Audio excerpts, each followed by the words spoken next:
बदली हुई हैं आपकी, कह रहे हैं सुधांशु त्रिवेदी जी, और आप जो बार बार डेटा कोट कर रहे हैं उस डेटा का आधार भी पूछ रहे हैं कि आधार बता दीजिए, किस आधार पर लेकर आए हैं वो डेटा। प्राची जी मेरे विद्वान साथी हैं, बहुत विज्ञ और विद्वान हैं, भारतीय जनता पार्टी के सांसद हैं। हर वर्ष नेशनल स्टैटिस्टिकल ऑफिस कंजम्पशन का डेटा जारी करता है। उसमें वो कह रहे हैं कि हर साल के डेटा में ऐसा कभी नहीं हुआ। 72-73 में एक बार ऐसा हुआ था जब ये रूरल कंजम्पशन कम हुआ था। अब वो जब करंट कॉन्टेक्स्ट की बात करते हैं तो आज के मूल्यों पर ही बात करते हैं, तो वो कहते हैं आज तक कभी ऐसा नहीं हुआ। अब दूसरी बात इनकी कहता हूं, नजर नवाज नजारा बदल न जाए कहीं, जरा सी बात है मुंह से निकल न जाए कहीं। अरे आपके अटल बिहारी वाजपेयी जी कहते थे कि हम पड़ोस नहीं बदल सकते। 1970 का 71 का वो दशक याद रखिए जब हमने पड़ोस बदलकर बता दिया और पाकिस्तान के साथ एक बांग्लादेश बना दिया। नाथुलाल चोला का 67 का वो युद्ध भूल गए जब चीन को धूल चटाकर हमने हिंदुस्तान से बाहर भेज दिया था।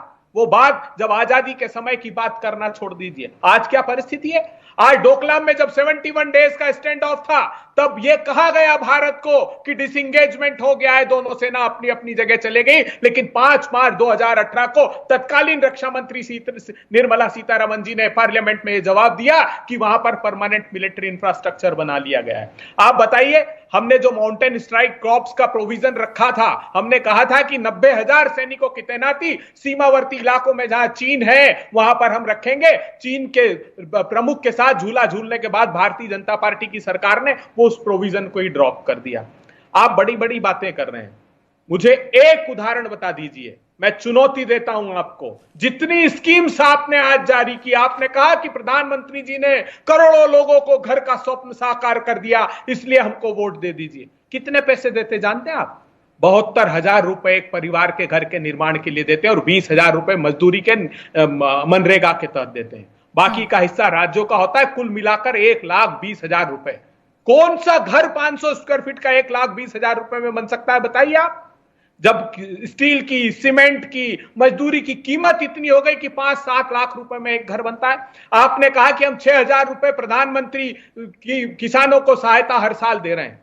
अरे 25,000 रुपए हेक्टेयर आपने खेती की लागत बढ़ा दी, आपने डीजल के रेट बढ़ा दिए, आपने कीटनाशक से लेकर खाद से लेकर कृषि उपकरणों तक सब पर जीएसटी लगा दिया। 25,000 रुपए हेक्टेयर खेती की लागत बढ़ी। 2,86,000 करोड़ रुपए हर साल किसानों की जेब से निकाल लेते और स्वांग रचते कि हम 6,000 रुपए सालाना किसानों को दे रहे हैं। आपने कहा कि हमने गरीबी की महामारी की विभीषिका में हमने करोड़ों लोगों को खाद्यान्न पहुंचाया। कितना खाद्यान्न पहुंचाया आप एक बार पूछिए तो सही, दिल पर हाथ रखकर। 100 रुपए महीने का खाद्यान्न, 20 रुपए किलो का गेहूं और चावल, वो भी प्रोविजन अब तो बदल दिया आपने। आपने कहा कि गेहूं की बजाय हिंदुस्तान के लोग, गरीब लोग चावल की रोटी बनाकर खाएं, क्योंकि वो 75 और 25 का रेशो कर दिया, जो पहले 75% हम गेहूं करते थे। मैं विनम्रता से पूछना चाहता हूं, मैं जितनी इनकी स्कीम्स है, ये कह रहे थे कि हम नियंत्रित नहीं करते।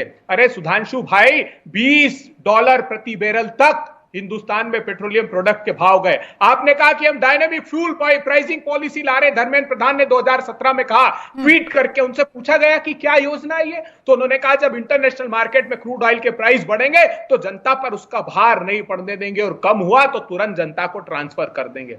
आज परिस्थितियां यह है कि लगातार क्रूड ऑयल के प्राइस नीचे जा रहे थे, तब भी आप दामों में वृद्धि किए जा रहे थे। यह तो भला हो चुनाव का कि जब जब चुनाव आते हैं तो भारतीय जनता पार्टी की सरकार डर के मारे। ठीक है आबिद जी, बहुत सारे सवाल आपने उठाए हैं। सबसे पहले आप